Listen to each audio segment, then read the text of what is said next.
Ok. Bueno, muy buenas tardes a todos, a todas, a todes. Muy buenas tardes en Alemania, muy buenos días en la Ciudad de México.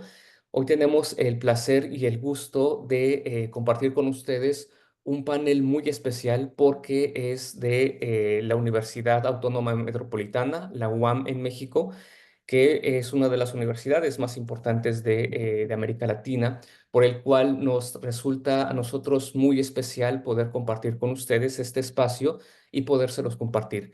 Y por eso mismo, antes de darle la palabra a Walfred, que será nuestro moderador, me gustaría muchísimo agradecer justamente el apoyo y el acercamiento que ha tenido el profesor doctor Juan José Carrillo Nieto, justamente para ponernos en contacto, organizar parte justamente de este panel y que para establecer los primeros lazos institucionales entre las dos universidades, lo cual le agradezco infinitamente y también les agradezco muchísimo a los panelistas que nos acompañan hoy de esta universidad. Entonces, sin más, muchísimas gracias a todos, a todas.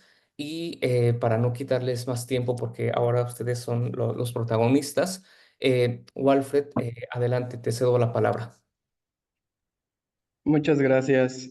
Bueno, antes agradecer al comité organizador y a la Universidad de Tübingen por la invitación a participar aquí con los ponentes de la Universidad Autónoma Metropolitana Unidad Xochimilco. Y bueno, vamos a dar inicio al panel número 10 con título Narrativas emergentes por la defensa de la naturaleza en América Latina. Al principio tenemos a la doctora Fabiola Escárzaga con su tema La defensa de la naturaleza en el pensamiento aumático de Fausto Reinaga. Antes déjenme presentar a la doctora Nicté Fabiola Escárzaga. Ella es socióloga, maestra y doctora en estudios latinoamericanos por la Facultad de Ciencias Políticas y Sociales de la UNAM, profesora investigadora de la UAM Xochimilco, titular C de tiempo completo. Ha impartido docencia en posgrados de México, Argentina, Bolivia, Brasil y Chile. Es miembro del Sistema Nacional de Investigadores, nivel 3. Sus temas de investigación son los siguientes: insurgencias armadas de base indígena en México, Perú y Bolivia, movimiento indígena en América Latina, gobiernos progresistas y movimientos sociales en América Latina, pensamientos indianistas en América Latina, secuelas sociales del conflicto armado interno en Perú, y también ha publicado más de 90 artículos en libros y revistas en México, Chile, Argentina, Bolivia, Perú, Brasil, Alemania y Estados Unidos. Pues bueno, sin más por el momento, doctora Fabiola, le cedo la palabra para que pueda continuar con su tema. Muchas gracias. Bueno, gracias, buenos días gracias a los organizadores por invitarme y es un gusto para mí compartir el panel con los colegas del Departamento de Política y Cultura de la UAM Xochimilco. Empiezo. La defensa de la naturaleza en el pensamiento amáutico de Fausto Reinaga.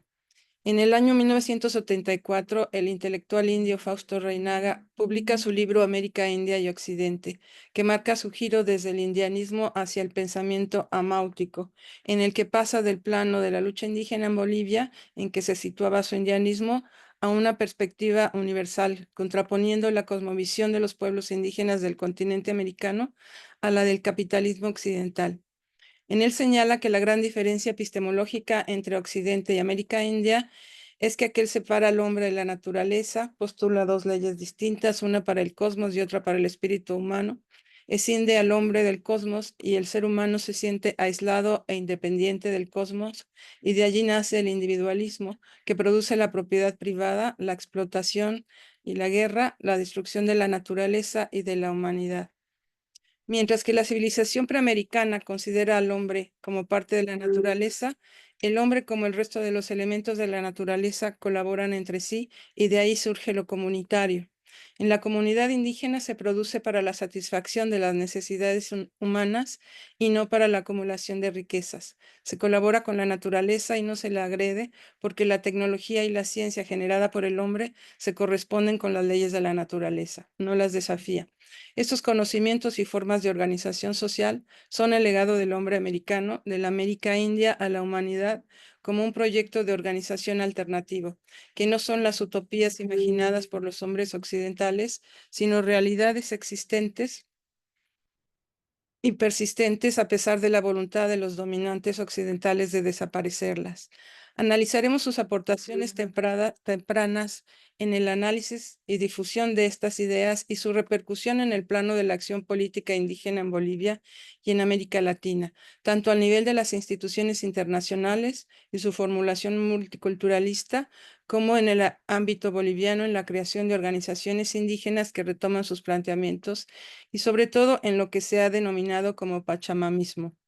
El pensamiento amáutico elaborado por el intelectual indio boliviano Fausto Reinaga sistematiza un proyecto político indio que tiene como eje la reivindicación de la cosmovisión indígena y el modo de vida indígena persistente hasta hoy, que asume al hombre como parte de la naturaleza en oposición a la visión del mundo occidental basada en la apropiación y dominio. Perdón, esto ya está repitiéndose. Bueno, tal pensamiento amáutico ha sido utilizado como base para la formulación reciente del discurso del buen vivir en sus distintas versiones en los países con importante presencia indígena. Interesa identificar las ideas postuladas por Reinaga en su momento, los años 74 y los 80 hasta los 90, principios de los 90, para entender los usos posteriores que se le han dado, en particular en el contexto de los gobiernos de Evo Morales en Bolivia y Rafael Correa en Ecuador, los cuales llegaron a la presidencia de sus países como resultado de una intensa movilización indígena en contra de los gobiernos neoliberales, cuyas políticas afectaban las condiciones de reproducción de la vida de las poblaciones indígenas. Dichas movilizaciones generaron a finales del siglo XX procesos de ingobernabilidad que llevaron a la caída de gobiernos neoliberales y al triunfo electoral de dichas figuras, enarbolando programas de gobierno que se asumían como antineoliberales y retomaban las demandas de las movilizaciones indígenas, como la elaboración de nuevas constituciones en las que se reconocieran derechos indígenas más allá del multiculturalismo neoliberal de los años 90 del pasado siglo, tales como la plurinacionalidad, el derecho consuetudinario indígena, los derechos sobre la naturaleza y los territorios indígenas, y el derecho a la consulta previa, libre e informada sobre las actividades extractivas y las concesiones otorgadas en sus territorios y a los beneficios obtenidos de ellas. A la luz de los procesos verificados en ambos países, podemos identificar un gran déficit en el cumplimiento de las demandas indígenas por ambos gobiernos y, en cambio, la profundización de una contradicción estructural entre los gobiernos y algunos sectores indígenas muy significativos, derivada de las políticas extractivistas asumidas por ambos gobiernos, que priorizaron el otorgamiento de concesiones mineras y la construcción de infraestructura para incrementar las exportaciones de materias primas a las potencias emergentes, principalmente, rompiendo la inicial alianza con sectores que se vieron afectados por la pérdida de sus territorios, el desplazamiento forzado, los efectos contaminantes de las actividades mineras e hidrocarburíferas, el acaparamiento del agua, los incendios provocados para ampliar la frontera agrícola para la actividad agroindustrial, etcétera, afectando las condiciones de vida de estos sectores indígenas, pero también de poblaciones no indígenas consumidoras de la producción agrícola o por la contaminación cuyos efectos repercuten en otros grupos sociales más amplios. Los gobiernos usaron demagógicamente su identificación con las demandas indígenas, como fue el tema de los derechos de la naturaleza en Ecuador y la búsqueda del buen vivir en ambos países.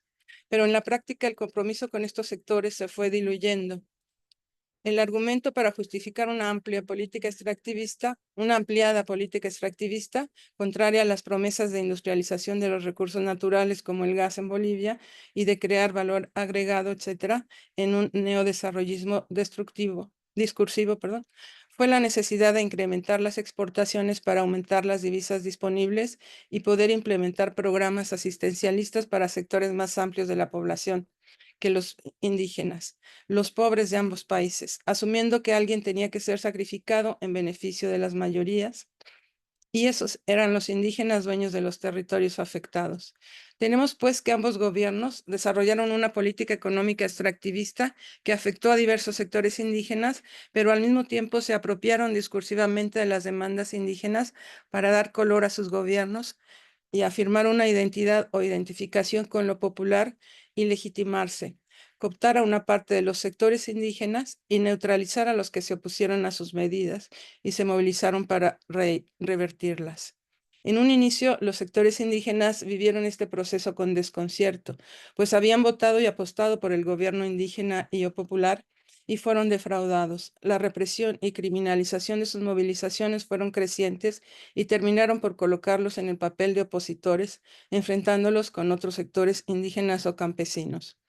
Centrándonos en el caso boliviano, donde esta contradicción se expresó, entre otras cosas, en el debate político ideológico entre el pachamamismo de algunos sectores indígenas dentro del gobierno de Morales y el neodesarrollismo del gobierno, podemos observar los usos demagógicos de los temas indígenas, el discursivo reconocimiento de las reivindicaciones indígenas y la instrumental autoidentificación indígena de Evo Morales para legitimar su figura, motivar el voto indígena a su favor y perpetuarse en el poder.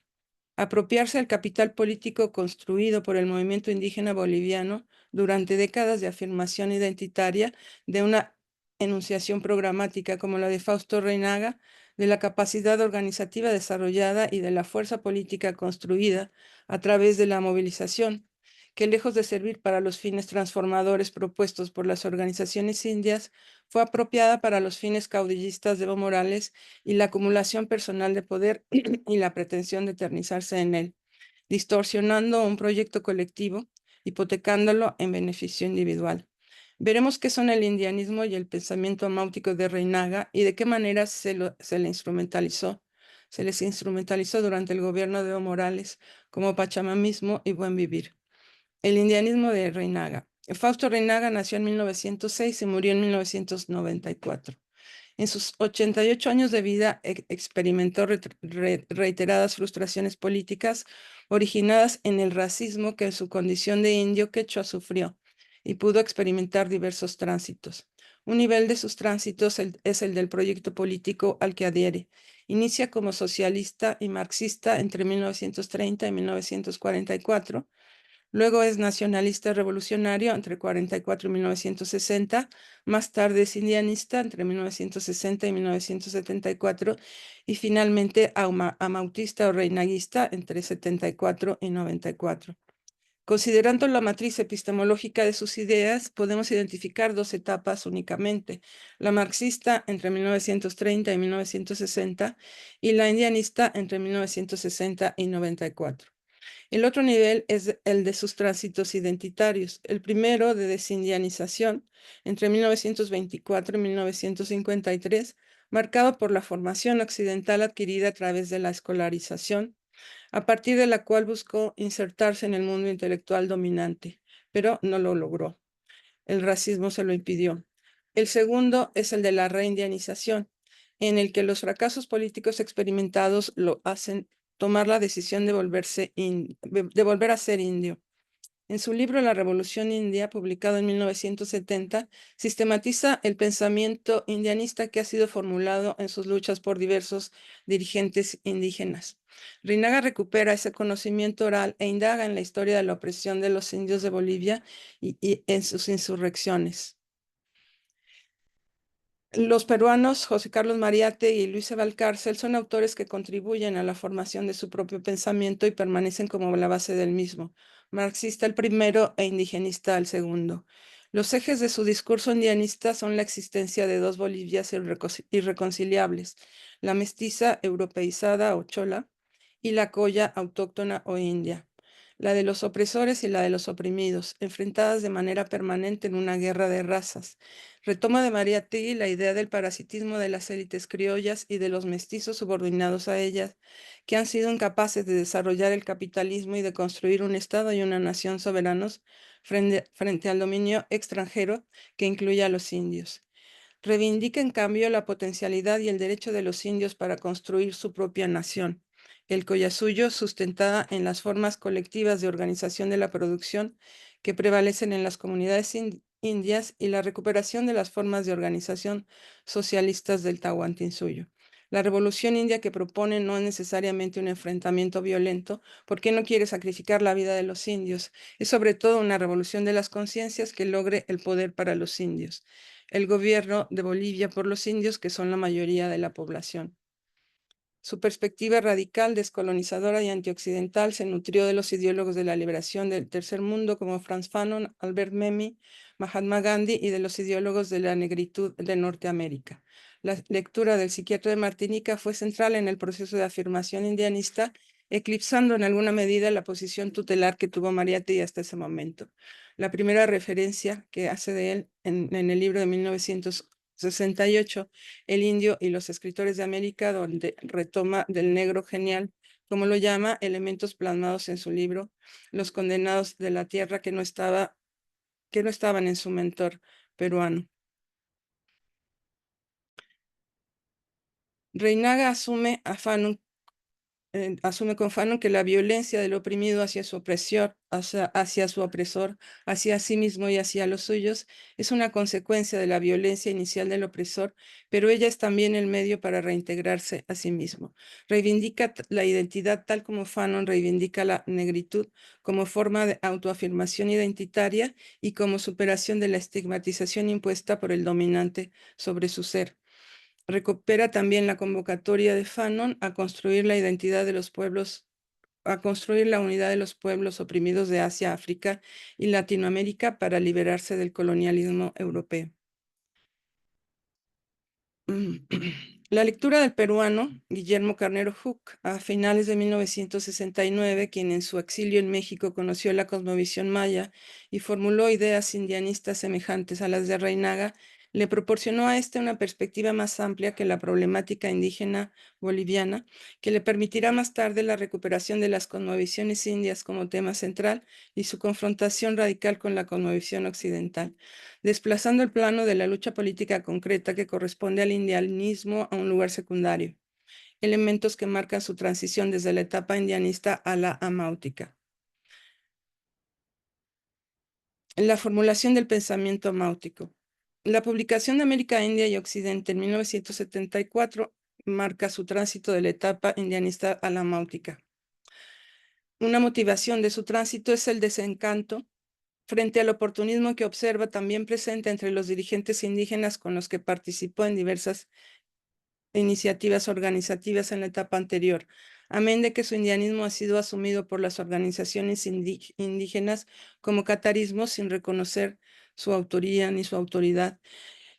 Esto lo lleva a vincularse de la actividad directamente política y a dedicarse de manera central a su gran tarea, que es la producción de ideas, de programas y la crítica de la política que hacen los otros. En él abandona el plano boliviano o andino para identificar la contradicción en un nivel más amplio, el contrapunto entre la visión del mundo de Occidente y la cosmovisión de América India como conjunto. Abandona así el objetivo de la lucha del poder para el indio. Reinaga postula que Occidente es guerra y muerte a partir del principio de desigualdad entre los hombres que la sustenta y que la reciente posesión de la bomba atómica por Estados Unidos, la Unión Soviética que ha visitado en 1960 y China con la amenaza de destrucción de la humanidad que ello representa, evidencia que no hay diferencia entre el mundo capitalista y el socialista y que éste sigue siendo parte de Occidente. Señala que la gran diferencia epistemológica entre Occidente y América India es que aquel separa al hombre de la naturaleza, postula dos leyes distintas, una para el cosmos y otra para el espíritu humano. Escinde al hombre del cosmos y el ser humano se siente aislado e independiente del cosmos, y de allí nace el individualismo que produce la propiedad privada, la explotación y la guerra, la destrucción de la naturaleza y de la humanidad.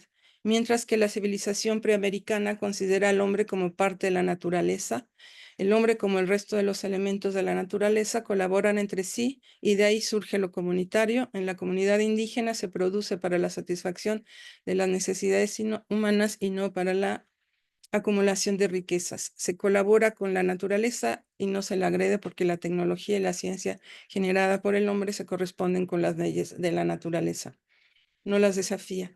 Estos conocimientos y formas de organización social son el legado del hombre americano, de la América India a la humanidad, como un proyecto de organización alternativo, que no son las utopías imaginadas por los hombres occidentales, sino realidades existentes y persistentes a pesar de la voluntad de los dominantes occidentales de desaparecerlas. Su mirada crítica se dirige a la historia larga de Occidente y a sus pensadores. Numerosos autores europeos de todas las épocas son reseñados, también autores latinoamericanos. Reconoce la posición diferenciada de Sócrates y Marx y otros pensadores más, como Mariátegui, por su compromiso, sinceridad y coherencia en cuanto al principio de la igualdad entre los hombres y la búsqueda de ella en la construcción de una sociedad alternativa. La pobreza en la que vivieron estos pensadores es un criterio central de la autoridad que les reconoce, resultado de no buscar el poder, no venderse y no transigir. La autoidentificación con ellos es clara. Él también ha vivido en la pobreza, lo que muestra su compromiso con la causa que pretende representar, la del indio, pero considera que la limitación de tales autores fue querer hacerlo en el marco de la sociedad occidental o desde ella, cuyos principios se oponen a este objetivo. De Sócrates a Marx y de Marx a Einstein, señala, ha soñado una sociedad mundial hija de la razón, del espíritu y de la conciencia, pero Occidente ha hecho de la razón una razón genocida, del espíritu un espíritu rufián y de la conciencia una conciencia prostituta. Y por ello el desenlace, la posesión de la bomba atómica y el fracaso en la construcción del socialismo como traición a los postulados de Marx y Lenin es el resultado inevitable de mantenerse en los marcos limitantes de la sociedad occidental. Descalifica a los cronistas, historiadores, literatos, científicos, filósofos de Occidente que han estudiado a la América India y también a investigadores, arqueólogos, antropólogos, etnólogos, folcloristas, etcétera, que hayan nacido en tierras de América y aunque tengan sangre india, porque llevan dentro del cerebro a Europa, han estudiado con el pensamiento europeo y han hablado en lengua europea. Su descalificación de Occidente es la base para la afirmación de la América India. Es necesario negar radicalmente al otro para afirmar radicalmente al yo. Reinaga se autodesigna como la voz de la América India, ahora se reivindica como el Amauta, el, el profeta, que no son ni Garcilaso ni Mariátegui, que dice, sino son híbridos colonos de Occidente cuya alma, lengua, forma de vida, pensamiento, sensibilidad y conciencia son occidentales. Mientras que esta América es India, mi voz es la de ella, su misión, dice, es la de postular el poder indio como ejemplo, como pensamiento, como fuerza partera de sociedades, como conciencia humana enfrentada a una conciencia de monstruos. El poder indio ya no está dormido y en cuanto estalle será un volcán. Oleaje de montañas, de fuego y lava sepultarán a Occidente. Y entonces para el hombre de todo orbe habrá llegado un amanecer estelar y cósmico. El pensamiento máutico lo formula Reinaga en su tercera trilogía, conformada por el ya reseñado América, India y Occidente de 74, La razón y el indio de 1978 y El pensamiento amáutico de 1978. Bueno, paso a otra fase, el pachamamismo contra neodesarrollismo, un falso debate. La conferencia sobre el cambio climático realizada en abril de 2010 en Cochabamba visibilizó un debate o la existencia de dos posiciones al interior del gobierno boliviano. La primera, el pachamamismo y el desarrollismo. Perdón. Gudinas, en 2010, señala la existencia de varias invocaciones a la Pachamama o Madre Tierra, pero la que analiza es la expresada en declaraciones y posiciones del presidente Evo Morales y de su canciller, el aymara David Choquehuanca. Las palabras de este expresan esa posición. Para nosotros, los indígenas, lo más importante es la vida. El hombre está en el último lugar. Para nosotros, lo más importante son los cerros, nuestros ríos, nuestro aire. En primer lugar están las mariposas, las hormigas, están las estrellas, nuestros cerros y en último lugar el hombre. Estos en declaraciones del 21 de abril de 2010. Comenta Gudinas que se trata de una posición extrema y sorpresiva.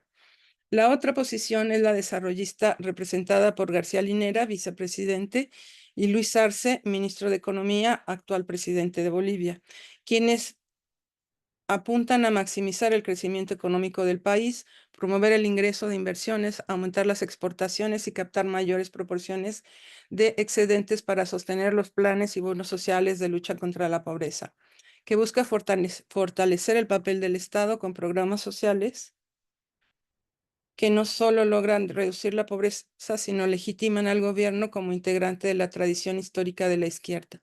Por tanto, apuntan a una justicia económica y redistributiva, pero no hay mucho lugar para una justicia ambiental y menos para una justicia ecológica. Bueno, creo que ya me estoy pasando en el tiempo.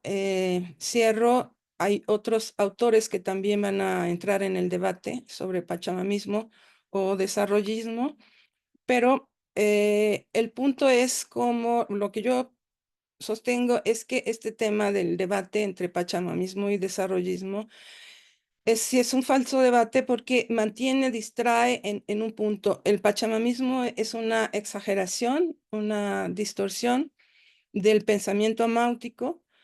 eh, es un planteamiento muy extremo y para visiones occidentales casi que ridículo, mientras que en realidad el gobierno boliviano nunca asumió un compromiso real con la defensa de la naturaleza, con la defensa sobre todo de los intereses de los sectores indígenas que se están ubicados en el oriente del país, que son de tradición cazadora-recolectora y que tienen reconocidos territorios que no dedican a la producción para el mercado, sino a otras formas productivas y otras formas de posesión y de habitar en ellos. Eh, en el momento de la negociación de la Constitución de 2009, el gobierno de Morales cedió hacia los terratenientes del Oriente, a los que básicamente no se afectó porque no se aplicaron retroactivamente las limitaciones a las dimensiones de las propiedades agrícolas, que el debate era si eran 5.000 hectáreas o 10.000 hectáreas, pero en realidad eso no tuvo mayor trascendencia porque no se afectó, no se expropió grandes propiedades porque no se aplicó retroactividad a estas restricciones. El resultado es que no hubo tierras expropiadas por el gobierno, grandes latifundios improductivos para repartir o para permitir el acceso a sectores indígenas, aymaras, quechuas del occidente del territorio que no tenían acceso a la tierra. Y lo que se promovió al final de cuentas es la disputa con los territorios indígenas sobre el acceso a estas tierras. En particular, se intensificó un conflicto entre campesinos cocaleros. Evo Morales surgió como dirigente cocalero y se mantuvo como dirigente de las organizaciones cocaleras durante todos los años de su gestión, eh, digamos, afirmando esta contraposición entre dos visiones, la de los campesinos productivistas, en este caso para producir materia prima para el narcotráfico, y una lógica de apropiación de la tierra de los sectores originarios, nativos del Oriente, dueños reconocidos en procesos de reforma agraria anteriores como dueños de esos territorios. El resultado en la actualidad es, bueno, una crisis económica muy fuerte, una división social también al interior del propio partido en el poder, el MAS, entre las candidaturas posibles para el año 2025 entre el presidente actual, Luis Arce, y Evo Morales, que quiere regresar a un tercer mandato, cuarto mandato, a una tercera reelección. Entonces, bueno, hoy se está viviendo efectos de estas medidas extractivistas y, entre otras, grandes incendios provocados que buscan abrir la frontera agrícola para la expansión de la actividad agroindustrial, agrícola o de siembra de hoja de coca, y que han provocado una crisis de salud en la ciudad de Cochabamba, una de las más grandes, más importantes del país, cercana a esas zonas de tierras bajas. Entonces, bueno, este conflicto no se resolvió en el momento, en el periodo del gobierno de Evo Morales. Desde mi punto de vista, habría que buscar las condiciones para compatibilizar unos intereses y otros, no sacrificar a las poblaciones indígenas despojando de sus territorios y todas las consecuencias que he mencionado con un fin extractivista, no hipotecar la vida futura de las nuevas generaciones a cambio de un desarrollismo y sobre todo de un extractivismo inmediatista cuyas consecuencias a largo plazo son más negativas que positivas. Bueno, ahí le dejo. Muchas gracias por su atención. Muchas gracias, doctora Fabiola, por su participación. Sin duda un tema muy interesante de cómo el pensamiento aumático de Fausto Reinaga pues influye en la defensa de la naturaleza dentro del territorio. Vamos a dar continuación con el panel. Tenemos a nuestra siguiente participante.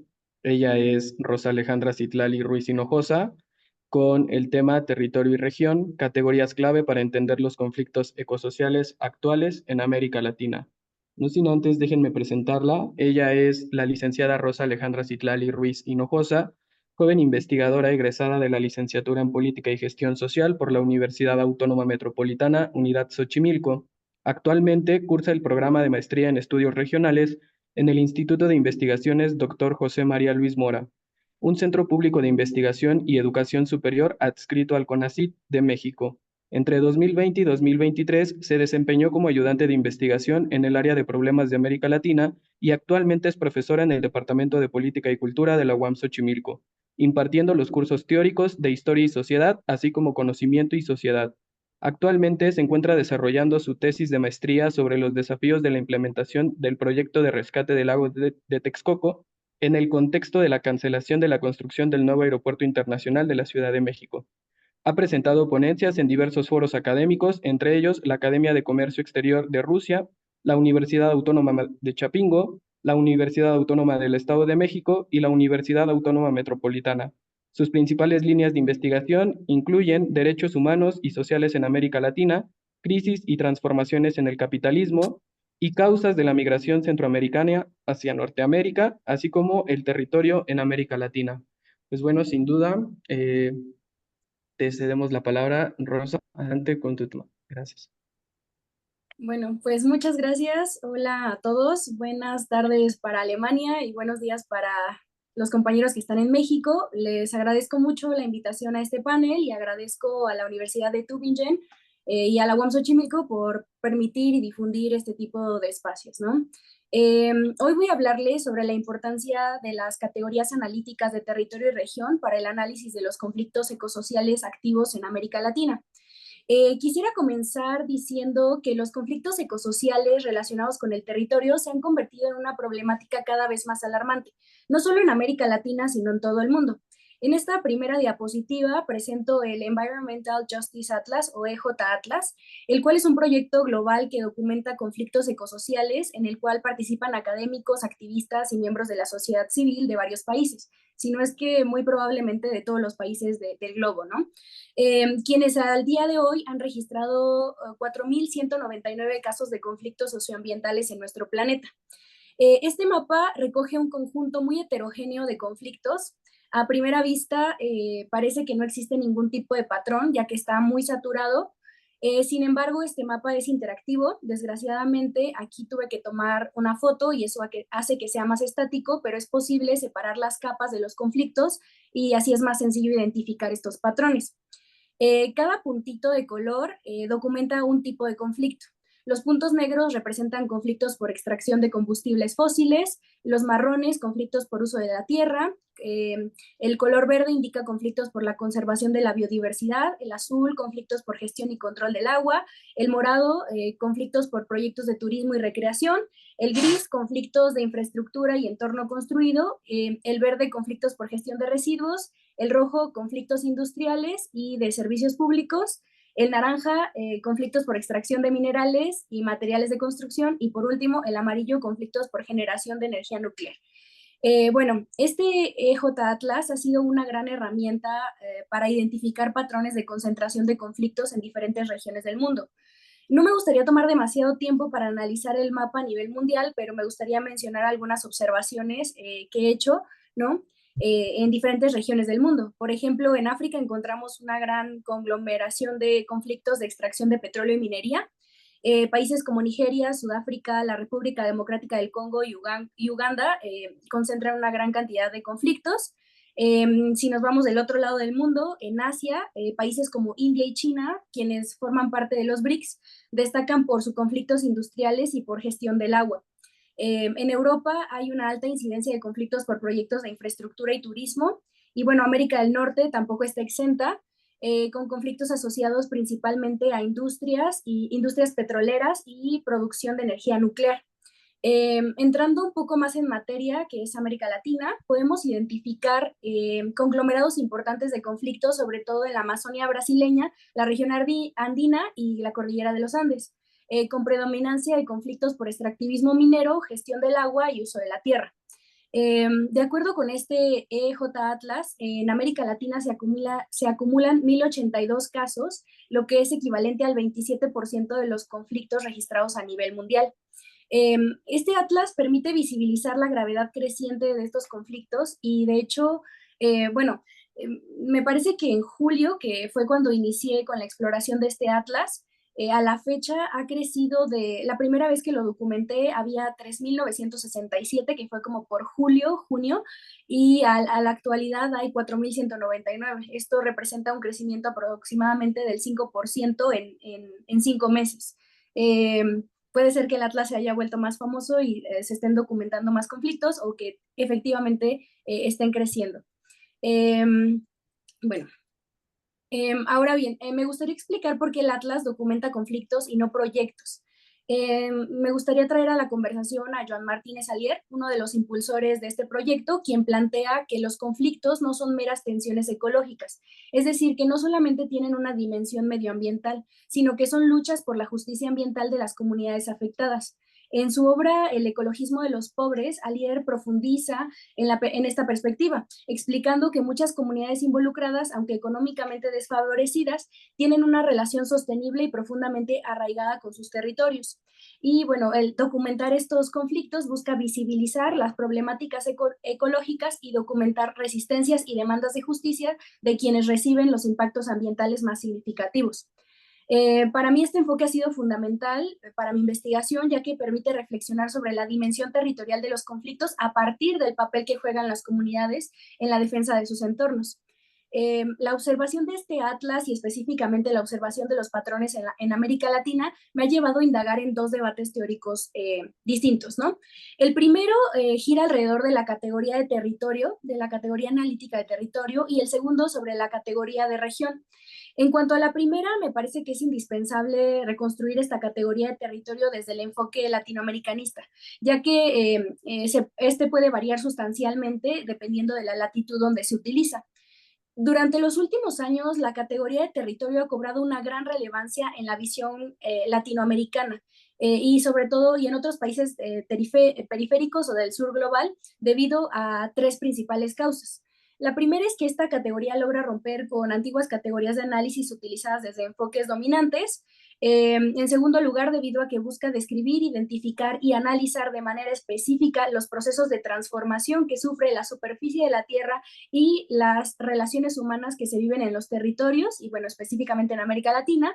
Y por último, que los movimientos sociales en defensa de la tierra han adoptado esta categoría como elemento central de sus luchas. Quisiera comentar que la categoría de territorio trae implícita una especial relación con la política, no solo porque las principales acepciones y definiciones vengan de trabajos de geografía política o de movimientos sociales, sino porque las relaciones de poder y control que se ejercen sobre una superficie terrestre hacen el territorio. Si nos vamos a la definición más básica del Diccionario de Geografía Humana, podemos decir que un territorio es la unidad de espacio contiguo que se usa, se organiza, se maneja por un grupo social, una persona, una institución, para restringir y controlar el acceso de gente y a lugares. Bueno, para mí es muy importante contextualizar que en América Latina existe una concepción muy especial, muy específica de lo que significa el territorio. En la dimensión epistemológica, la categoría se construye a partir de sus debates, de sus críticas y conversaciones entre la academia y las comunidades originarias. De acuerdo con Liliana López Levy, la categoría ha sido estudiada por lo menos 4 corrientes. La escuela brasileña, donde se adscriben geógrafos críticos como Milton Santos y Rogerio Hasbert, la de los urbanistas y sociólogos urbanos, los cuales lo usan como un elemento de crítica epistemológica al uso indiscriminado de la categoría espacio, como Emilio Pradilla y José Luis Corallo. La tercer corriente es la que ha explorado su dimensión cultural, es decir, a partir de las representaciones sociales y los imaginarios, donde los trabajos de Gilberto Jiménez y Armando Silva pues destacan, ¿no? Y por último, la corriente que se ha encargado de tener un acercamiento desde la antropología con grupos originarios, tanto indígenas como indoafricanos, donde podemos destacar los aportes de Porto González y Rodríguez Rodríguez. Bueno, creo que no tengo tanto tiempo de ahondar exactamente en qué aporta cada uno de estos autores ni sus debates, pero para la reconstrucción de esta ponencia me parece de vital importancia mencionar la perspectiva de los pueblos originarios. A partir de un conjunto de investigaciones desde la sociología rural, la geografía y la antropología social, que establecen relación directa con grupos originarios, logré sintetizar la siguiente definición para esta ponencia. Entonces, cuando las comunidades latinoamericanas hablan de territorio, no hacen referencia únicamente a la superficie sobre o debajo la cual un conjunto de recursos naturales y humanos se encuentran colocados de forma aleatoria. En realidad, a lo que hace referencia es a la apropiación de la naturaleza, a las relaciones de poder y control entre seres humanos que comparten una determinada porción de tierra, e incluso a la relación del ser humano consigo mismo y a sus capacidades creativas que mediante el trabajo crean el territorio. Bueno, es por todo esto que podemos decir que bajo una perspectiva latinoamericana se entiende el territorio como una construcción social que implica conflictos, relaciones de poder, estiramiento de fuerzas por la apropiación, uso, acceso y control del mismo. Bueno, esta es una mera aproximación, ya que no pretendo hablar en nombre de ninguna comunidad ni atribuirme una dimensión epistemológica que no me corresponde. Sin embargo, esto nos permite llegar a otra aproximación de lo que es el territorio en América Latina. El territorio implica la relación del espacio-tiempo observada y modificada por un conjunto de humanos que viven en comunidad, que generan la historia, la identidad cultural a partir de un conjunto de prácticas y relaciones de poder que a su vez tienen que ver con lo sensorial, que en conjunto forman el arraigo expresado por el amor a la tierra, al pasado y a los antepasados que pisaron previamente esa superficie terrestre. Muy frecuentemente el concepto de territorio se utiliza como si no tuviese dimensiones epistemológicas o debates teóricos. Sin embargo, pues la rigurosidad de los estudios regionales me obliga un poco, hasta cierto punto, a abordar desde su conceptualización latinoamericana, ¿no? Bueno, además del Atlas, el trabajo de la socióloga Saskia Sassen me ha llevado a cuestionar las tensiones por el control de los territorios en América Latina, es decir, esta tensión global local.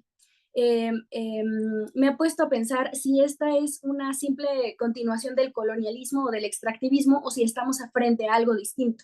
De hecho, hay varios autores que denominan este periodo como neocolonialismo o neoextractivismo, pero a partir de lo que plantea Sassen podemos ofrecer varios matices interesantes para después proponer el uso de la categoría analítica territorios estratégicos de lo global. Me gustaría citar un fragmento de su artículo Elementos teóricos y metodológicos para el estudio de la ciudad global, que fue para mí el punto de partida para darme cuenta de que este fenómeno es muy particular de esta época y de este momento histórico. Ella comenta que desde hace mucho tiempo existen procesos económicos que traspasan fronteras. El sistema económico internacional se ha desarrollado dentro de un sistema interestatal que a partir de la década de los años 80 ha cambiado drásticamente con la privatización, desregulación y apertura de las economías, y que en la actualidad estamos presenciando una reclasificación de los territorios estratégicos que articulan el nuevo sistema. Esta idea de los territorios estratégicos fue la semilla que germinó su trabajo sobre las ciudades y los circuitos globales. Entonces, de forma paralela, los territorios en conflicto global local en América Latina se pueden entender como zonas de gran importancia para las nuevas cadenas globales de producción y acumulación de recursos, redefinidas por la expansión de los intereses transnacionales y la transformación de los territorios locales en nodos críticos del sistema global. A partir de esta reflexión y de la exploración de otros debates teóricos que muy probablemente no me da tiempo de sintetizar, pero provienen de la ecología política, de la geografía crítica y de la sociología, me encuentro desarrollando y poniendo a prueba la validez del concepto territorios estratégicos de lo global, los cuales defino como el conjunto de superficies donde se disputan los recursos naturales que son el sostén de la nueva cadena de producción del sistema mundo dominante en este momento. Es decir, el conjunto heterogéneo, discontinuo de territorios conformados por comunidades locales proporcionalmente menos organizadas y con objetivos menos definidos que los intereses globales. Bueno, si observáramos con mayor detenimiento al EJ Atlas, podemos darnos cuenta de que hay una distribución jerárquica de las funciones para la producción en los territorios.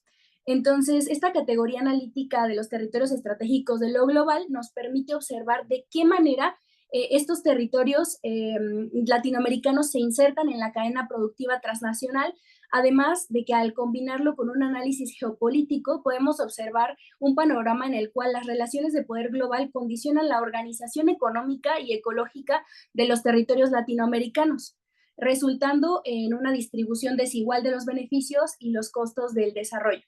Esto nos lleva también a cuestionar el papel de América Latina en el contexto de la globalización y los modelos de sostenibilidad y las alternativas de desarrollo que se están pensando a nivel global. Bueno, esto nos lleva al segundo debate teórico sobre la categoría analítica de región, en la cual me detendré menos en sus discusiones epistemológicas. Desde la geografía clásica, la región es un área geográfica que se caracteriza por tener elementos comunes que la diferencian de otras áreas. Estos elementos pueden ser físicos, como el clima o el paisaje, pueden ser culturales, como la lengua y las tradiciones económicas, pueden ser también factores económicos, como la actividad productiva, o administrativos, como divisiones políticas. Pero bueno, la región hasta hace poco implica contigüidad, es decir, proximidad. Sin embargo, a partir del desarrollo tecnológico, cada vez se habla de regiones red, que son las que nos interesan para esta ponencia, las cuales podemos definir como un conjunto de nodos interconectados por conexiones funcionales o estratégicas. Bueno, paso a la siguiente. Pues en esta diapositiva muestro 3 regionalizaciones que no son contiguas, es decir, no se encuentran los territorios juntos, bajo el criterio de la tipología de la conflictividad.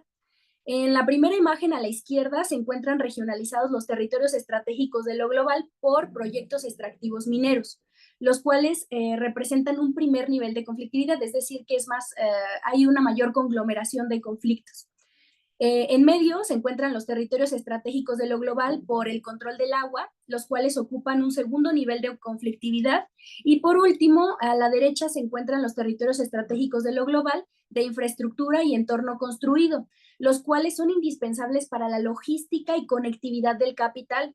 Estas 3 regionalizaciones son críticas para el desarrollo tecnológico del sistema mundo dominante, ya que, como bien menciona la doctora Leida Samar en su libro El multicolor de la energía, la extracción de oro, cobre, níquel, litio son indispensables para la producción de productos tecnológicos como celulares, tablets, computadoras, etc. Pues estas regiones red también se correlacionan entre sí, ya que para la extracción de minerales se requieren grandes cantidades de agua y para el transporte de estos recursos se requiere de infraestructura y entorno construido. Espacialmente podemos observar esta correlación en que algunos conflictos incluso se sobreponen. En lo que he visto en el AJ Atlas, a veces hasta se sobreponen. Aún no he podido trabajar con las bases de datos del EJ Atlas porque apenas estoy iniciando mi colaboración con ellos, pero mediante el uso de sistemas de información geográfica, SIG, pienso que esto nos podría brindar mucha información sobre el alcance y la correlación que existe entre los diferentes conflictos. Y pues al final de cuentas, la obtención de información que nos ayudaría a responder cómo es que América Latina se inserta a la cadena productiva transnacional y qué consecuencias tiene en su dimensión espacial. Por último, tengo unas reflexiones finales, ¿no? Que yo considero que es relevante académicamente indagar en estos patrones y cómo se reflejan en la dimensión territorial, ya que generan dinámicas de inclusión y exclusión y fragmentan el espacio.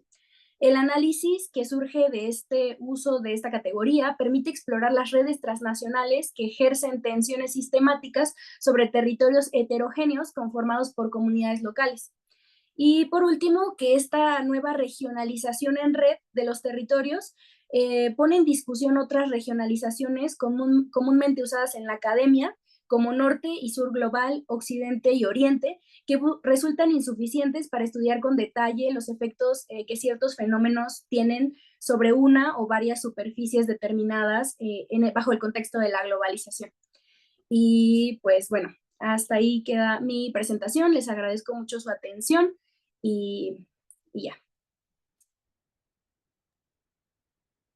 Muchas gracias, licenciada Rosa Ruiz, por la participación. Un tema fundamental para poder entender los conflictos ecosociales dentro del territorio de América Latina y sus regiones.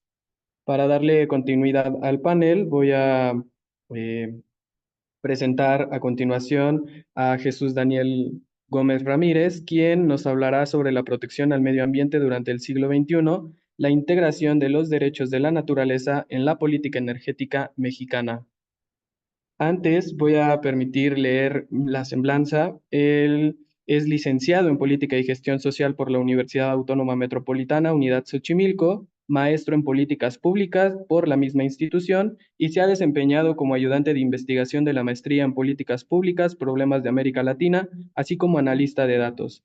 Actualmente se desempeña como responsable de la Oficina de Información Institucional y Planeación Estratégica de la División de Ciencias Sociales y Humanidades y sus líneas de investigación son las políticas públicas, el medio ambiente y la energía renovable. Si no es por el momento, le otorgo la palabra. Jesús Daniel, adelante.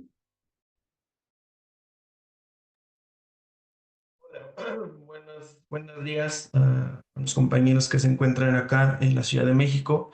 Buenas tardes a las personas que se encuentran allá en Alemania. Agradezco muchísimo la participación, perdón, la invitación a participar en este panel. Y como bien lo presentó mi compañero Walfred, voy a abordar sobre la protección al medio ambiente, integrando la parte del derecho a la naturaleza y la política energética mexicana, ¿no? Entonces, bueno, pues la verdad es de que me gustaría iniciar eh, especificando qué es lo que se entiende por la parte del medio ambiente, ¿no? Digo, de acuerdo a lo que está establecido en la Ley General de Equilibrio Ecológico y Protección al Ambiente, es un conjunto de elementos naturales, artificiales, que esta parte son, bueno, o pueden ser introducidos por el hombre, y esto es de que hacen posible la existencia y desarrollo de estos, bueno, de los seres humanos, ¿no? Y demás organismos que se encuentran en un espacio delimitado, ¿no? Estos interactúan y también, además de que es por un espacio, también es por un tiempo, ¿no? Esto, el medio ambiente, es un elemento indispensable para la conservación de la especie humana, así como de diferentes organismos. Tiene un carácter colectivo, es un bien público y además las afectaciones que pueden llegar a tener de este medio ambiente no solamente afecta a una persona, ¿no? Sino que afecta a una comunidad en general. Eh, por la parte de México, el derecho al medio ambiente fue instituido en el 28 de junio de 1999, establecido en el artículo 4 de la Constitución Política de los Estados Unidos Mexicanos, en donde se señala que toda la persona tiene derecho a un medio ambiente adecuado para el desarrollo y su bienestar. Eh, Eso siguió hasta el año 2012, en donde existió una reforma al artículo cuarto en el párrafo 5, para ser específico, en donde cual establece que toda la persona tiene derecho a un medio ambiente sano para el desarrollo y su bienestar, añadiendo una disculpa, que el Estado garantizará el respeto a este derecho, ¿no? Así como el daño y el deterioro ambiental generará responsabilidad para quien provoque en términos o dispuesto por la ley, ¿vale? En México existen diferentes autoridades que vigilan, pues digamos que están encargadas de la protección al medio ambiente. La primera es la Semarnat, que es una Secretaría de Estado, la Secretaría de Medio Ambiente y Recursos Naturales, y que aquí lo que hace es fomentar la protección restauración y conservación de los ecosistemas y recursos naturales, con el fin de propiciar su aprovechamiento y desarrollo sustentable. Como segundo, como segunda autoridad está la Procuraduría Federal de Protección al Ambiente, que es la Profepa, y con la vinculación que tiene esta autoridad es incrementar el grado de observancia o los niveles de observancia de la normatividad ambiental, con el objetivo de contribuir al desarrollo sustentable y hacer cumplir las leyes en materia ambiental, ¿no? Por último, que es la Comisión Nacional de Áreas Naturales Protegidas, la CONAMP, que la finalidad de esta instancia es conservar el patrimonio natural de México y los procesos ecológicos a través de las áreas naturales protegidas y los programas de desarrollo regional sustentable en regiones prioritarias para la conservación y representatividad biológica. A lo largo de estos últimos años, México ha adoptado compromisos a nivel internacional vinculados con la protección al medio ambiente, ¿no? La primera es la Convención Marco de las Naciones Unidas sobre el Cambio Climático, que fue creada en 1992 y que existieron 196 países firmantes en esta convención, ¿no? Lo que buscaba esta convención era controlar las emisiones de gases de efecto invernadero. Posteriormente, en el 97, se crea el Protocolo de Kioto con el objetivo de limitar las emisiones de carbono. No es hasta 2005 que entra en vigor y que México es parte de estos países firmantes, pero entra una parte de países sin compromisos cuantitativos. Por último, en el Acuerdo de París 2015, en el cual está orientado a limitar el aumento de la temperatura mundial por debajo de los 2 grados, y que aquí se tiene que, todos los países firmantes tenían que realizar o emitir contribuciones nacionalmente determinadas, en las cuales se establecen los esfuerzos de los países que son parte de esto para que puedan, digamos, ayudar a que exista una disminución, o más bien que no se llegue al aumento de la temperatura por parte de los 2 grados centígrados. En el 2020, México tuvo que realizar alguna ratificación de estas contribuciones. Ya lo trabajaremos o ya lo mencionaremos más adelante. Y por último, también se encuentra México vinculado con los ODS, ¿no? Los Objetivos de Desarrollo Sustentable, en los cuales son 17 objetivos, y de estos 17, 3 se encuentran vinculados directamente con el medio ambiente, ¿vale? Bueno, ¿qué es lo que ha pasado en los últimos 40, 50 años? Es que, de acuerdo con las Naciones Unidas, la generación de energía producida por combustibles fósiles genera cerca de el 80% aproximadamente de la demanda actual de energía primaria. Sin embargo, esto también ha dejado grandes consecuencias como la combustión, que ha elevado significativamente los niveles de emisiones de CO2 entre diferentes gases, ¿no? En 1970 se tiene registrado de que se tenía un total de emisiones de 27 gigatoneladas, de los cuales solamente se representaba el 55% de CO2. ¿Qué es lo que ha pasado 40 años después? Es de que han sido un total de 49 gigatoneladas, y que esto representa el 65% de CO2, y que esto significa más de 30 gigatoneladas en total, ¿no? Entonces, si hablamos de cifras, esta representación de CO2 40 años después, simplemente era lo que representaba el total en el 70, ¿no? Bueno, ¿qué es lo que ha pasado? Bueno, en el caso mexicano, nuestro país se ubica en el lugar número 13 a nivel mundial en cuanto a la quema, perdón, a las emisiones de CO2 producidas por la quema de combustibles fósiles, ¿no? Teniendo como consecuencia un incremento de temperaturas, una disponibilidad de recursos hídricos ante la elevación y escasez, y esto poniendo en riesgo la salud, vida y patrimonio de la población mexicana a lo largo de de toda la República, ¿no? Ante la preocupación de los altos índices de emisiones de CO2, empezó a escalar la tensión y y entonces empezaron a buscar alternativas, ¿no? En este caso, principalmente tratar de atender la producción de generación de energía bueno, de combustibles fósiles, ¿no? En este caso, lo que voy a hacer va a ser presentar una serie de acciones que han desarrollado, como se comentó al inicio, del siglo XXI sobre la atención, bueno, para la protección del medio ambiente, tratando de vincular la transición energética, tratando de mudar hacia la generación de generación de energía alternativa, ¿no? Voy a hacer un pequeño recorrido por parte de las acciones que han realizado diferentes gobiernos y que así yo lo he ido delimitando. Y el primero que nosotros tenemos es Vicente Fox Quesada. En este caso, nada más por primera vez aparece unos indicios de la necesidad de tener una transición energética hacia las energías renovables, ¿no? Nada más se enuncia en el Plan Nacional de Desarrollo por primera vez que debe de existir un fomento a las energías limpias a través de la investigación, ¿no?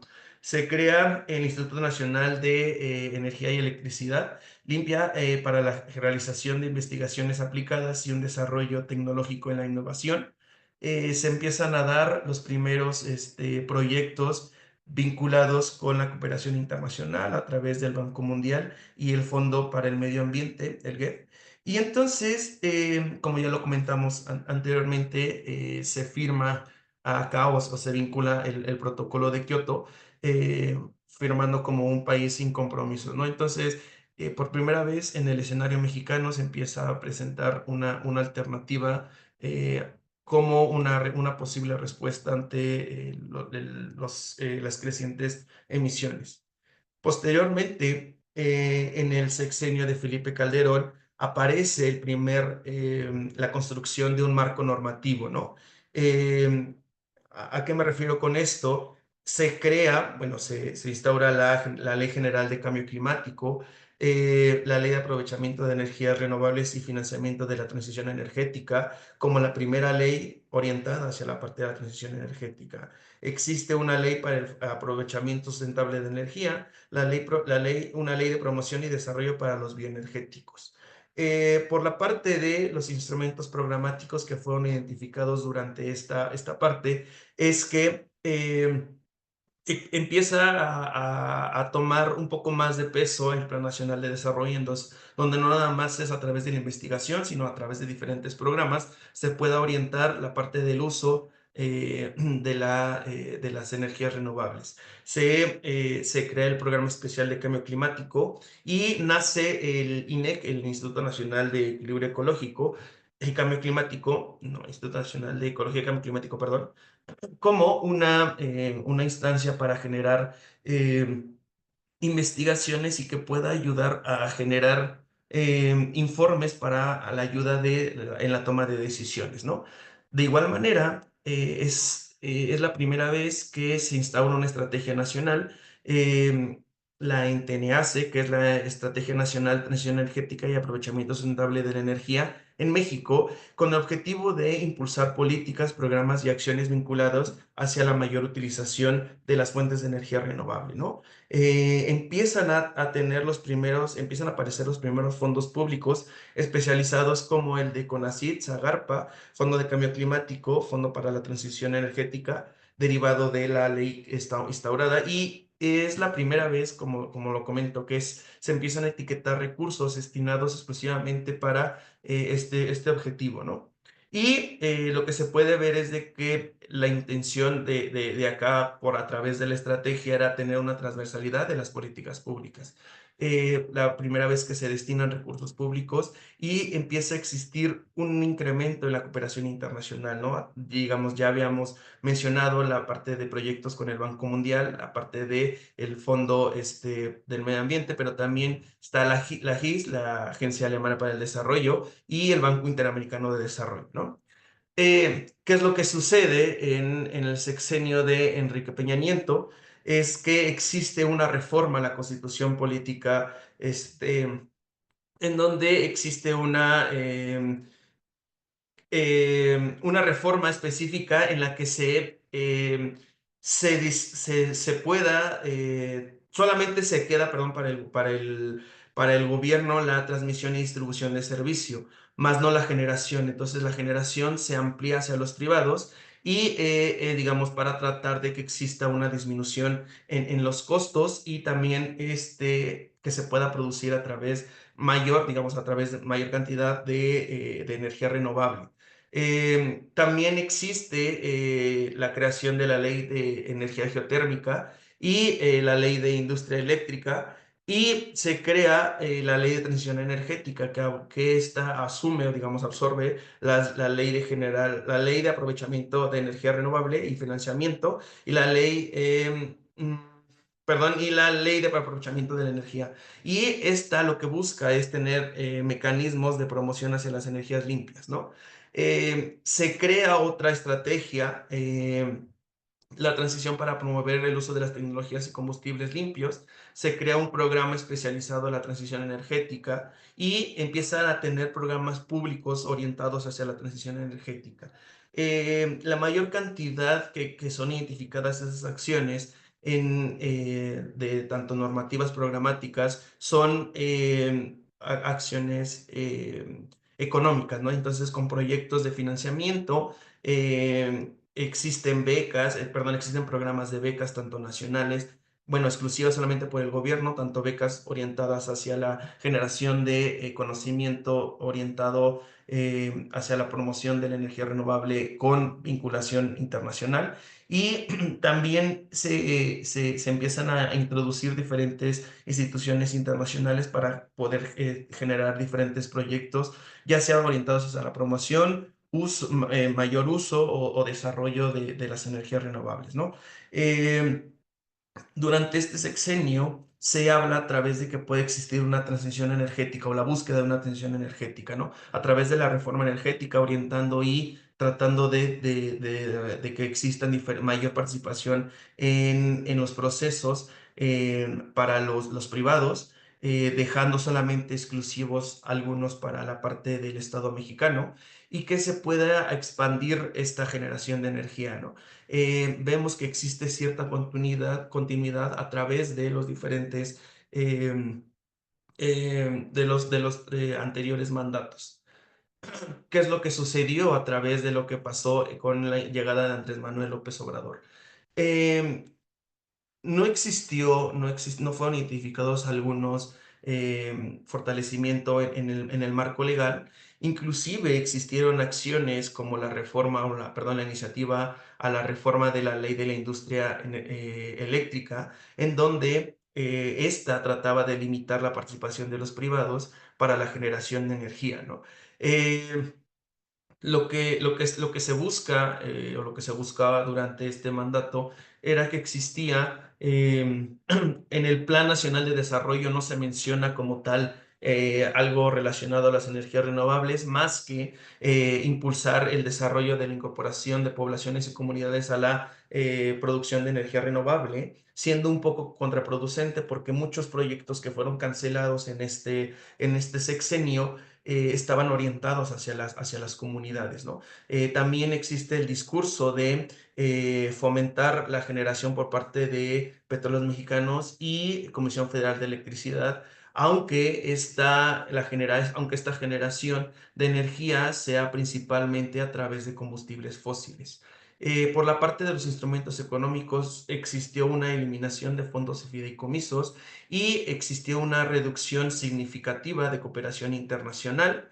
En cuanto a la actualización de las condiciones nacionalmente determinadas que les había comentado antes, no existió algún avance en 2020 en donde tendrían que presentar algún tipo de actualización.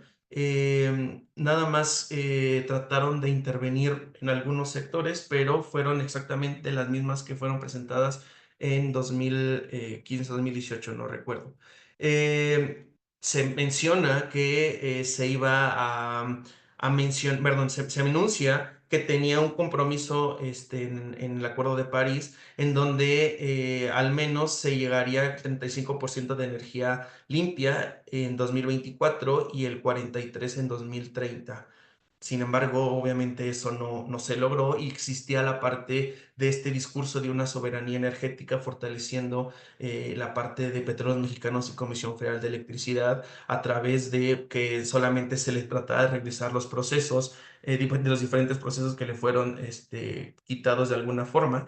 Y que de pronto no fue así, aunque más bien, o sea, sí sucedió, aunque en realidad, como les había comentado, pues esto es un poco atentando sobre la parte del medio ambiente por la generación de energía de combustibles fósiles, ¿no?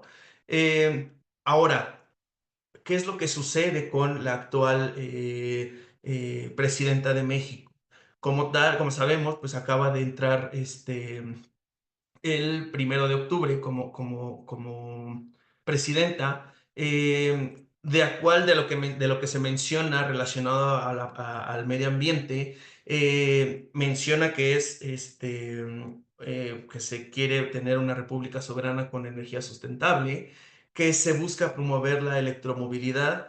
Se menciona que sigue con este discurso de contar con la continuación de una soberanía energética, lo que esto signifique, de pronto no es tan claro.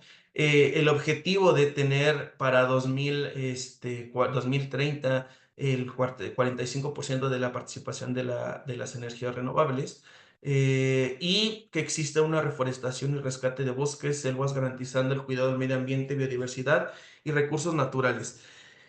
Me parece que aquí habrá que tener cuidado en ese sentido, digamos, va iniciando. Me parece que tiene una gran persona al frente de la Secretaría de Medio Ambiente como Alicia Bárcena, y que de pronto creo que no tiene que cometer el error que sucedió con Andrés Manuel López Obrador, ¿no? Que es necesario dejarla trabajar.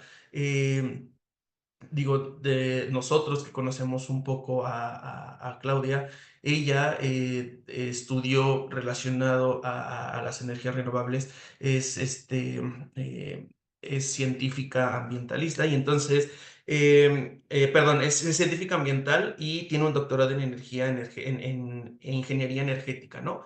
Me imagino que ella, más que nadie, tendría que velar por las partes de acá, ¿no? Habrá que cuidar, habrá que ver qué es aquello que vaya a realizar ella y que de pronto, si es que existe un corte, al igual que el sexenio pasado, o se puede retomar algunas cosas, ¿no? No estoy diciendo que todo lo anterior a Andrés Manuel se hizo bien, pero me parece que se avanzó en la parte de la protección al medio ambiente, buscando la intervención de las energías renovables para la generación de energía, ¿no? Como a manera de cierre, como que me planteo a estas dos preguntas, ¿no? Pensando que si el Estado en realidad se preocupa por el derecho a un medio ambiente sano, desde mi punto de vista me parece que nada más es en lo discursivo, ¿no? A pesar de que exista una parte nada más, digamos, existe un marco normativo, existen algunas estrategias que por el momento están pausadas, y que desde, digamos, siempre ha sido así, ¿no? ¿No? Están tratando de fortalecer la parte de la generación de energía mediante combustibles fósiles, con proyectos como Dos Bocas, como la compra de una refinería en la frontera, y que de pronto pareciera que nada más es en la parte discursiva, ¿no? Y que de pronto aquí que es necesario para que exista un verdadero protección al medio ambiente, digamos, es un tanto complicado, pero desde mi punto de vista me parece que tienen que intervenir diferentes sectores, no nada más la parte la parte gubernamental, sino también tiene que existir una comunicación bastante en conjunto con con la parte académica, con la sociedad civil, con la vinculación internacional, que no se puede romper relación en ese sentido, para que de pronto se busque una alternativa a los diferentes alzas en los índices de emisión, ¿no? De pronto, obviamente, esto vulnera el medio ambiente. Dentro de diferentes, no nada más quiere decir que la generación de energía es el único que atenta contra la protección al medio ambiente, no, son diferentes cosas, pero en este caso nos estamos centrando en la transición energética, la utilización del uso de combustibles alternativos o la disminución de uso de combustibles fósiles, y habrá que ver de qué otra forma se puede, digamos, lograr una disminución para que se pueda existir un verdadero derecho a un medio ambiente sano, ¿no? Digo, nada más por ahí lo comento, ¿no? Habrá espacio para dialogar al final de la presentación y listo, ¿no? Por mi parte sería todo y muchísimas gracias. Muchas gracias a ti, Jesús Daniel, por bueno, la ponencia. Sin duda, creo que planteas ahí un recorrido muy interesante sobre la política energética mexicana y cómo esto pues, ha influido también dentro de los marcos normativos. Ah, vamos a dar continuidad al panel con la ponencia con título El activismo y la movilización sociolegal frente a megaproyectos predatorios, el caso del Tren Maya en México, esto a cargo del doctor Roberto Huerta Perullero, quien es licenciado en Política y Gestión Social por la Universidad Autónoma Metropolitana, Unidad Xochimilco, y licenciado en Derecho por la Universidad Nacional Autónoma de México. Es maestro en Estudios Latinoamericanos por la misma universidad y maestro en Derechos Humanos por el Centro Nacional de Derechos Humanos y la Universidad de Tlaxcala. También es doctor en Derecho por el Instituto de Investigaciones Jurídicas de la UNAM y actualmente se desempeña como profesor investigador de tiempo completo en el Departamento de Política y Cultura de la Universidad Autónoma Metropolitana Unidad Xochimilco. Sin más por el momento, doctor Roberto Huerta Perullero, le cedemos la palabra para que pueda dar su ponencia. Gracias. Muchas gracias. Hola a todas y a todos. Agradezco mucho el espacio. Bueno, yo voy a tratar de presentar como un breve panorama sobre las acciones que se trataron de llevar a cabo por la vía sociolegal para pues frenar los excesos, frenar, digamos, el impacto que estaba teniendo sobre el ecosistema la realización de este megaproyecto que es el Tren Maya. Bueno, rápidamente para poner un poco de contexto, en realidad desde la década de los 90 habían existido o se había hablado de distintos proyectos sobre generar trenes particularmente turísticos en la región sureste del país, la región sureste de México. Sin embargo, había habido resistencia de las comunidades y no había habido condiciones para llevarlo a cabo. Esto cambió con la llegada de Andrés Manuel López Obrador, desde que fue electo a la presidencia en 2018 e incluso antes de asumir propiamente como tal, anunció que uno de sus proyectos prioritarios para su sexenio iba a ser la realización de un tren al cual denominó como Tren Maya, que iba a recorrer a través de 1.500 kilómetros de vías, 5 entidades federativas de, insisto, el sureste del país: Tabasco, Yucatán, Chiapas, Campeche, Quintana Roo. Y bueno, el costo que se anunció para este proyecto era de 6.900 millones de dólares. El costo real, pues, un poco más que se triplicó, y costó 29.000 millones de dólares. La promesa con la que el entonces presidente, pues, presentó su proyecto es que se iban a generar empleos en la región y en general, pues, iba a mejorar la calidad de vida de las personas. Los fines del tren, pues, son el turismo, pero también el transporte de personas locales y de mercancías, que va un poco con lo que señalaba la compañera Rosa en su presentación, pues también ver cómo estos proyectos están vistos desde el traslado de capitales, desde el traslado de mercancías. Bueno, acá hay un mapa del Tren Maya para ilustrar un poco y de los estados que recorre. Chiapas, Tabasco, Campeche, Quintana Roo, Yucatán, toda esta región sureste del país. Y en realidad la zona donde más me voy a detener para tratar de ilustrar un poco esta movilización social-legal, pues es en esta zona de Quintana Roo, en el llamado tramo 5, que abarca de Tulum, Playa del Carmen, esta zona. Más adelante presento otro mapa donde se enfoca esta zona con mayor atención, pero bueno, a grandes rasgos este es el proyecto del Tren Maya. ¿Por qué se considera este megaproyecto como predatorio? Pues porque está basado en la explotación, en la destrucción de manera agresiva del entorno, del ecosistema, sin tener consideración por los recursos naturales ni por las personas, las comunidades que viven en esta región del país. Y una muestra de ello fue que cuando se presentó el proyecto, comunidades mayas se manifestaron en contra del mismo y presentaron un decálogo de mentiras sobre el Tren Maya que decían no es maya. Comunidades mayas diciendo que no reconocían este proyecto como maya. Es un decálogo, acá nada más me permito rescatar algunos de los puntos más relevantes o que considero que que aportan más a esta discusión. Decía este decálogo que las comunidades mayas no habían solicitado ni estaban de acuerdo con este proyecto, que era un proyecto claramente capitalista, pensado en favorecer pues, al capital, el traslado de mercancías, que beneficiaba directamente a militares y no a comunidades, porque también hay que señalar que durante el diseño, la construcción y ahora administración del Tren Maya, pues se le dieron estos proyectos a las Fuerzas Armadas. Realmente no implicó este desarrollo de las comunidades, al menos no en la forma en la que se había prometido al inicio del proyecto. También para la realización, pues se tuvieron que arrebatar tierras de propiedad colectiva, hubo expropiaciones, hubo sobre todo el desplazamiento de la figura del ejido.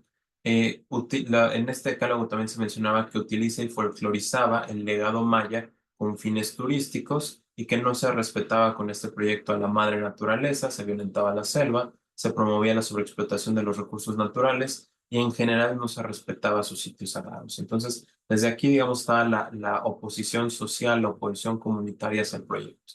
Y después tenemos la oposición por los efectos negativos, los efectos adversos que tuvo el desarrollo de este proyecto para la naturaleza. Aunque cuando el presidente inició el proyecto prometió que no se iba a talar un solo árbol, al final se calcula que se talaron más de 10 millones de árboles para el promedio, para el proyecto, perdón.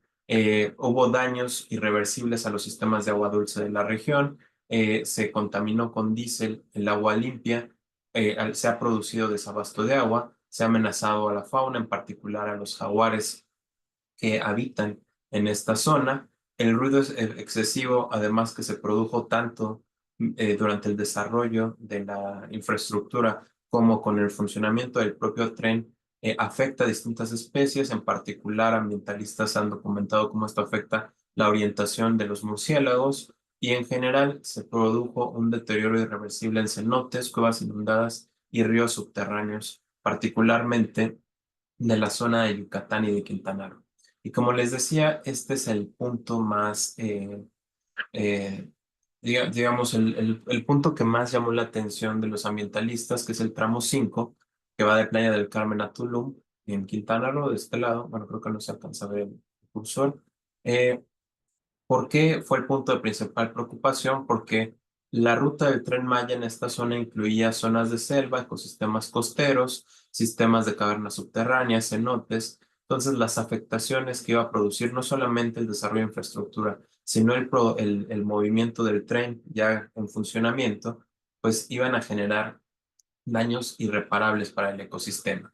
Y además una constante es que como esta obra de infraestructura pues se hizo al vapor, se hizo de manera apresurada, pues se inició con la obra sin un requisito legal que es la manifestación de impacto ambiental.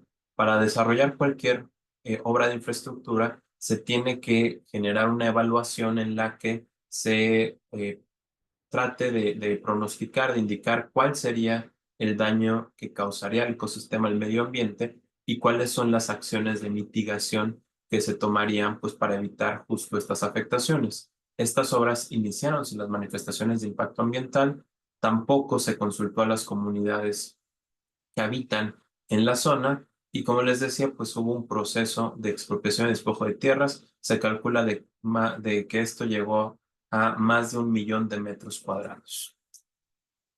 Ahora, justo para tratar de pues evitar como tal el progreso de esta obra, del desarrollo de esta infraestructura, pues se hizo uso de herramientas sociolegales a partir de esto que se conoce como movilización sociolegal, que en pocas palabras implica pues la movilización social a partir del uso de herramientas legales, jurídicas, normativas.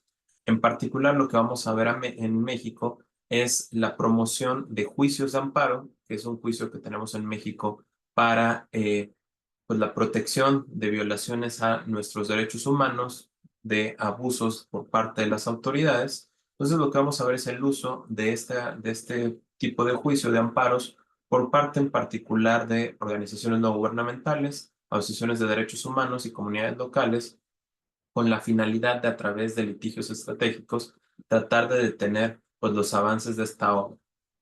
¿Quiénes participaron? Participaron distintas asociaciones civiles. Se calcula que hubo más de 50 amparos de juicios de amparo que se promovieron respecto a esta obra, el Tren Maya en específico. Participaron asociaciones como el Centro Mexicano de Derecho Ambiental, la Academia Mexicana de Impacto Ambiental, esta organización que fue muy mediática en México, Sélvame del Tren, porque participaron personalidades del medio artístico que le dieron mayor difusión. Greenpeace también ha participado en estos litigios estratégicos basados en que las afectaciones producidas por la infraestructura y por el funcionamiento del Tren Maya generaban daños al derecho al medio ambiente y que además pues no cumplían ni siquiera con esto que les mencionaba, este requisito administrativo de tener el manifiesto de impacto ambiental.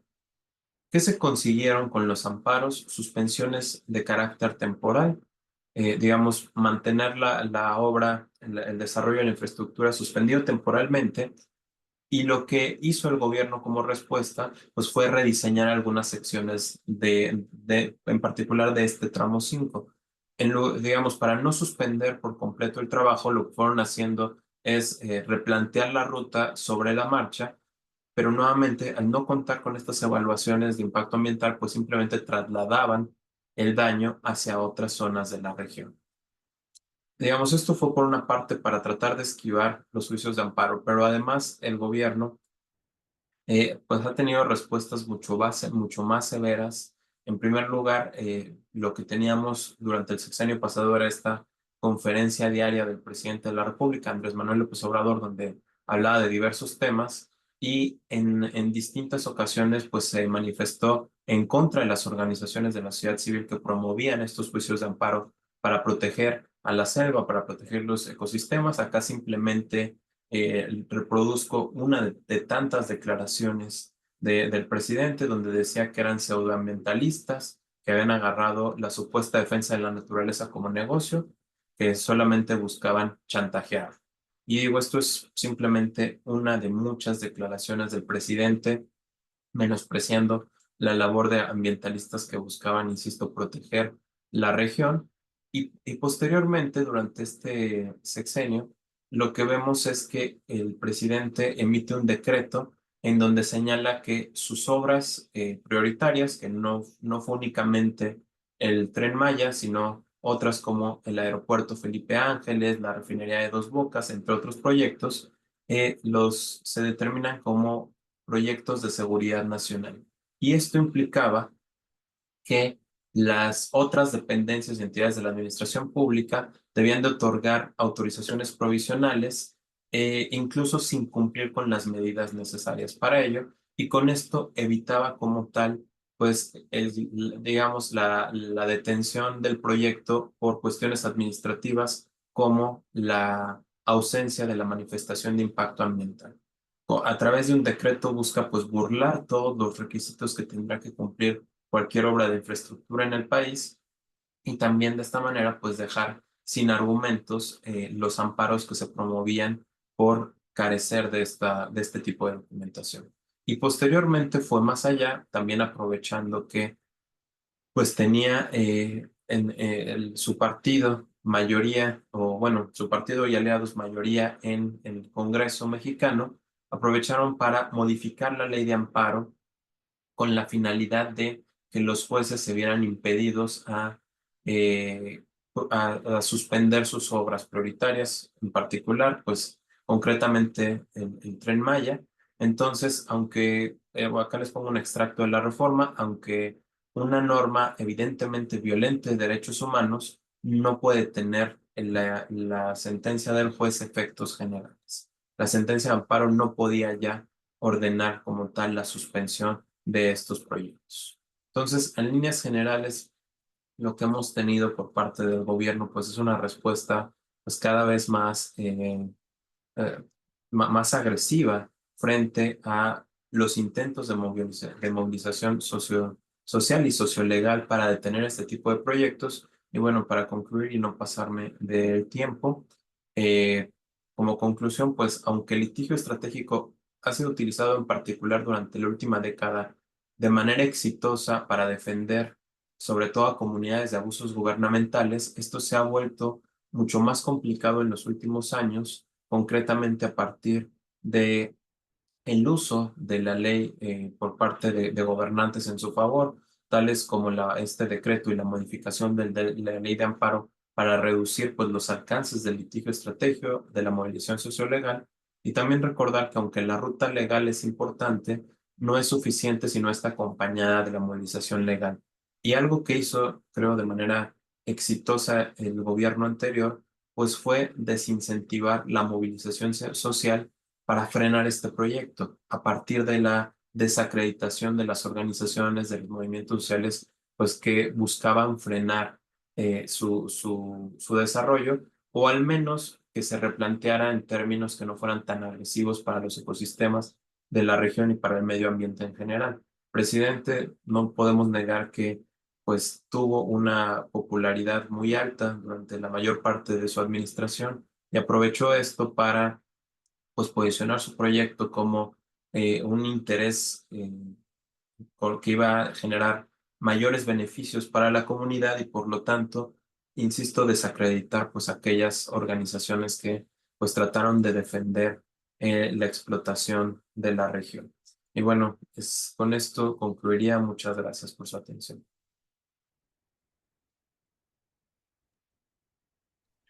Muchas gracias, doctor Roberto Huerta Perullero. Debido a justo con el tiempo, no sé si alguno de los ponentes tenga algún comentario, de preferencia que sea breve.